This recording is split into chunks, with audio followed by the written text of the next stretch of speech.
Jsme na Rainerově chatě ve výšce 1301 metrů nad mořem. Tak to jsem se dočetl tady nad vstupem dovnitř, ale tím moje znalosti o nosičích, o téhle chatě, vůbec o historii nosičů tady v Tatrách končí.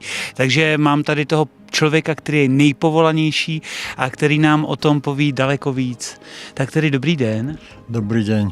Tak volám sa Peter Petras a patrím k starým nosičom.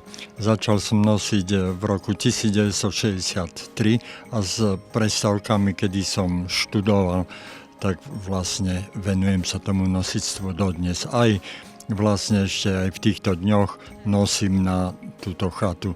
No ale k tej histórii nosičov asi toľko. Keď začali vodiť horskí vodcovia, ktorí pochádzali tu na Spodhoria z Novej Lesnej, z Ráku, z Kežmarku, ale aj z ďalších obcí, svojich klientov tu do Tatier, tak mali povinnosť mať so sebou nosiča, ktorý nosil tým klientom vodu, potraviny, aj všetky veci, ktoré potrebovali k výstupu. Je to taká, by som povedal, už taká výnimka a stala sa takým tatranským folklórom a takou neodmysliteľnou súčasťou turizmu v tom, že turisti stretávajú pri svojich výstupoch na chaty aj nosičov a čudujú sa, že ešte sa nosí vo Vysokých Tatrách v 21. storočí na chrbtoch namiesto toho, aby to nosili kone alebo vrtuľníky alebo nejaké iné mechanizmy. Teda musím říct, tohle bych na zádech pravidelně nosit nechtěl. Kolik se tak dá unést na zádech? To je rôzne, no ako podľa toho, čo treba, no súd piva s krošňou to je 70, vždycky 70 kg, možno 1-2 podľa toho, aká je ťažká krošňa, aká je vysoká. Takže dá sa uniesť aj viac, v zime sa nosí menej, v lete sa nosí viac, je to rôzne. Kolikrát za den takový nosič vyběhne nahoru a dolu? Normálne raz, výnimočne, keď niečo chýba v kuchyni alebo niečo sa stane, nejaký problém na chate a treba otočiť ešte raz, tak ale bežne sa nosí raz denne. Ale zase napríklad 5 alebo 6 dní v týždni v sezóne musí byť ten chalan schopný ten súd piva vyniesť na tú chatu, takže tam sa to vráti v tej frekvencii. Kdo se může stát tady v Tatrách nosičem? Každý, tam nie sú pravidlá, každý. Treba prísť vyskúšať a niekto vydrží, niekomu sa to zapáči, niekto nie. Každý má svoj príbeh, ja hovorím. Je nosičství ještě dneska klasickým povoláním? Je, ako stále sa tým, ako je to normálne zamestnanie, hej. Čiže keď sa zjednáte s chatárom, že zostávate na chate nielen letnú sezónu, ale aj zimu, čiže celoročne na tých chatách, ktoré sú celoročne otvorené, lebo jedna teda chata pod Rysmi sa zatvára na zimu s uzáverom dolín, tak je to normálne, ste na papier zamestnaní a tak, takže.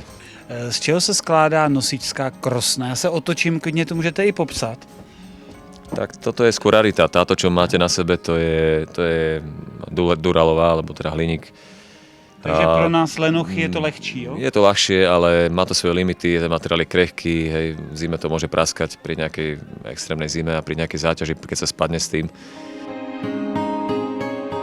Tak momentálne sa nachádzame v švajčiarskom dome, v našom chystajúcom minimúzeu. Bude to teda priestor venovaný nosičom, histórii nosičstva v Tatrách, nielen tu vo Vysokých, hej, ale trošku aj z tej poľskej strany, tam bola spoločná história. Potom naše Tatry samozrejme a trošku nízke Tatry. Čiže všade aktuálne sa nosí, alebo kde sa nosilo. A budú tu rekordy a to, čo vlastne zaujíma ľudí. A je to jedinečné remeslo, nikde inde sa s tým nestretnete. Najbližšie Šerpa múzeum, čo sme pátrali, je v Nepále, v Katmandu.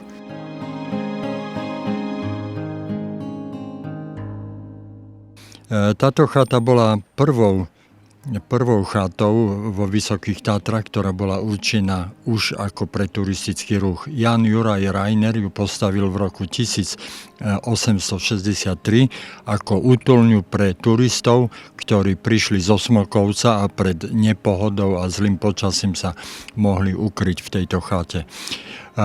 O 21 rokov neskôr tu vedľa postavili chatu Kamzik a táto chata sa stala iba takým skladiskom pre palivo, ale aj pre nepotrebný materiál pre chatu Kamzik. Keď som tú chatu začal aj aj opravovať, tak hneď mi bolo jasné, že musím využiť tú značku, že je to najstaršou chatou a zároveň aj ten smer, že keď je najstaršia, musí byť kompatibilný aj ten interiér s tou históriou. Tak som začal zháňať horolezecké narádia, lyže, všetko možné, aby bol vytvorený taký príjemný historický interiér. No, po určitom čase sa mi to podarilo, takže toto bolo veľmi milé a vlastne naštartovalo to naše krédo, že dať turistom a návštevníkom chaty viac, než si môžu kúpiť. Na deň chaty robíme nosickú próbu pre turistov, pretože skúšajú a pýtajú sa, aké je to ťažké, či by si mohli vyskúšať a tak. Takže robíme pre nich nosickú próbu, čiže nosické preteky.